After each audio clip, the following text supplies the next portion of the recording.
Hello, it's me again. I have finally finished off this ALU.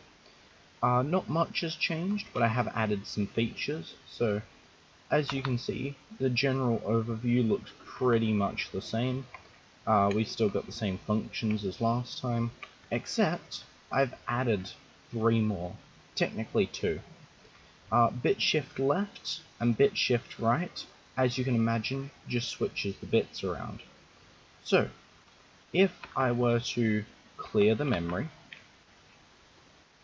which by the way I have added in, as it's going to be feeding data from a CPU, so instead it's just some latching stuff. This is where the switches would normally go. So I've reset the data, and if I say type in the number 3 the number 3 plus 8, 11, as you can see, this is the number 11 out here. However, if I were to bit shift left, or I believe this is left, yep, as you can see, everything bit shifts to the left, and it rolls back over. Now, something to note is, yes, on the output I've technically bit shifted to the right, but bit shift left and bit shift right is relative to the input, because as I stated in one of my earlier videos, that is flipped from this, just because of the way that it works. And now if we bit shift to the right instead, relative to the input, you should see that the numbers shift to the left on the output, as expected. Now, as I said I would do earlier, I added some new stuff. So, negative result as expected, overflow as expected, result equals 0. Essentially, ignoring this big behemoth, which I will get back to in a moment, essentially it takes all of the inputs, and only if they are all off does this line activate, sending it through to here saying the result is equal to 0. The calculation complete line, as earlier, it's just sort of set on timer to come around. And now the new flags, comparison flags. When A is equal to B, A is smaller than B, and A is bigger than B. Of course, A being the top row and B being the bottom row. Now, technically, the actual logic is only functional for A equals B, and A is smaller than B. A is bigger than B only occurs if both of these are off, just because I couldn't be bothered putting in the extra effort. So, for A is equal to B, essentially what it does, if I can follow it down, it XORs all of the bits separately. And once it's XOR'd them, it then NORs the result. So if we follow this down, follow it through, sorry, it's been a while since I've done this, follow it along, and somewhere along here it should be, yeah, okay. So essentially, this is what it does for the A is equal to B. It will XOR the 2 bits A and B for this particular bit in the byte. And then the output runs into this torch tower, which then feeds into this line here. So essentially, if literally any of the bits are different whatsoever, this line activates. And then eventually it comes around here, there is a NOT gate there, and all the way up there it will activate only if both numbers are the same, so A is equal to B. I will be using that at some point for some pretty hefty calculations. As you can see, this section here I cleaned up quite a bit. It does the exact same thing, with exception to that line. Does the exact same thing, only difference being it's much, much neater. The ALU itself with exception to the bit left and bit right commands, hasn't actually changed. So that's the general overview of any changes I've made. But, as you can probably tell, I haven't explained this big thing. Now, this is only active if the negative result flag is active. So as long as this is turned off, this is also turned off. But if it is active, then it performs quite a unique function. So, the idea originally came to me after the random spectator mentioned it. In regards to the subtraction resulting in a negative number, try figuring out how to do 2's complement with a flag, like the overflow. Now, I completely forgot about this until the random spectator mentioned it, which thank you so much for that. That was on my Minecraft ALU original video where I showed this off. So, essentially what this does is it will normally let all of the outputs from each of the bits, including this one, which was kind of awkward to implement, it will let them through to the output as if nothing's wrong.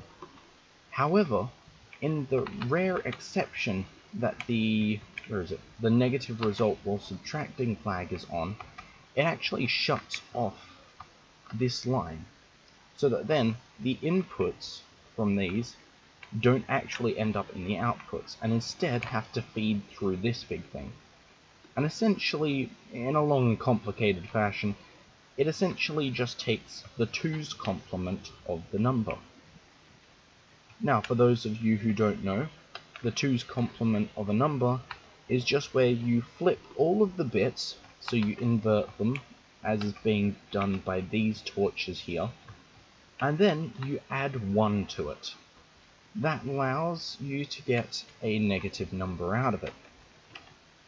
So, I will give you an example. Because at the moment, the system isn't actually active. I can press these buttons all day long, and that system will never be active. However, there is, of course, the exception. So, let's see. Oh yeah, and this function here, unfortunately I had to reserve it for the compares equal command. Technically it's not actually using that, but just because of the space allocation for this, it doesn't really function. So, we want to subtract a number. Whoops, overshot it a bit. So we're subtracting the number. And if we come over to here, we should see absolutely nothing happens. And like I was showing before, result equals 0. So, we come along, and let's say we want 10 minus 5. So, that would be 2 plus 8, 1 and 4. Now it should come out as 5, assuming I've done it correctly. Okay, so I've actually done it backwards, and before this would be all over the place, like there would be no reading this whatsoever. However, because the negative result while subtracting flag is activated, as you can see, these have retracted, preventing this signal from going through. And instead, these pistons, which are the output of the 2's complement, have essentially overridden the circuit. And in this case, even though the number is negative, which we're fully aware, the result is still 5. So the result is negative 5.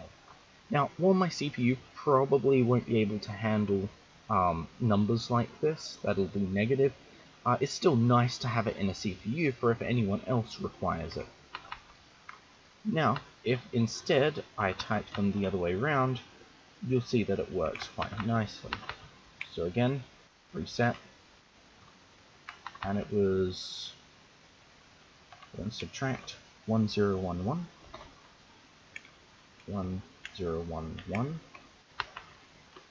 and now instead we do 10 minus Whoops, that's 9. Sorry. Well then, 9 minus 5, which should be 4. Yep, and just as expected, it comes out. And again with the compare flags, so we did 10 minus 4, sorry, 9 minus 5 is 4, naturally. However, the top number is bigger than the bottom number.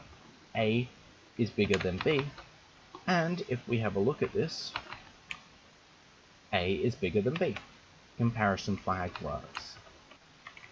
So that's pretty much an overview of what I've done to this. It's nothing really fancy. The bit shift literally just takes whatever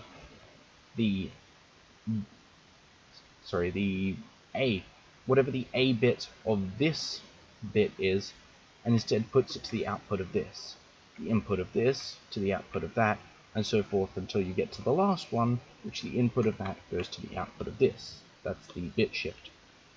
I believe that's bit shift right, or it might be left, I'm not sure. And essentially the system works the other way around, the exact same. The end one feeds to that, feeds to that, feeds to that, etc., and back around. So of course, when you've got a signal going all the way up there, and then traveling all the way back to the output of this, that's going to be the slowest signal in the entire circuit. With exception maybe to the 2's complement, because it has sort of a ripple effect. If I were to activate this one, then the output of that would ripple into this, which would ripple into this, etc., etc. So that's pretty much the circuit. And in case you're wondering how 2's complement works, for anyone out there that was curious, essentially this system is an overly complicated adder. So normally, with an adder, you would have 2 parts to it. You would have the original adder that adds A and B, just like the adders here. And then it would feed into a second adder that takes the carry out of the previous bit. Essentially, because we're only adding 1, all of these completely ignore the first half of that. It just takes whatever the input is here and adds the carry out to it. So it's only 1/2 the adder, a half adder. And that's true for all of these, with exception to the first bit. Now the first bit, I could have just had it permanently set to on in the first, in part A, and then in part B, have the actual input from the bit. But I found that in a complex way, it literally is just a NOT gate. So essentially, that is the entire ALU pretty much done. Like I said, even though technically this one's being used, you could still override it. Let me show you an example of that. So this is bit shift left and right. I don't recall which way round it is, but as you can see, this is currently taking up the space that the piston would normally take. That's just because of the way that I've done it. In theory, the line that would normally come through here, yeah, this one here, this dedicated line isn't actually being used for anything. I've just got it going into a lamp just because I can. But this line is still free. You can add that one extra function if you feel like it. Personally, I'm not sure what extra function you could possibly need. But yeah, that's pretty much the whole thing done. Now that I've finished this, I can continue working on Memory, which is a design by another YouTuber, don't recall his name, and with those two together, and an input-output from the user, all I've got left is a CPU. So, I hope you've enjoyed this. World download will be in the description. I won't actually be updating the world download for the other videos, just because if you wanted an older version to mess with, you can. So yeah, that's essentially it. So, catch you later.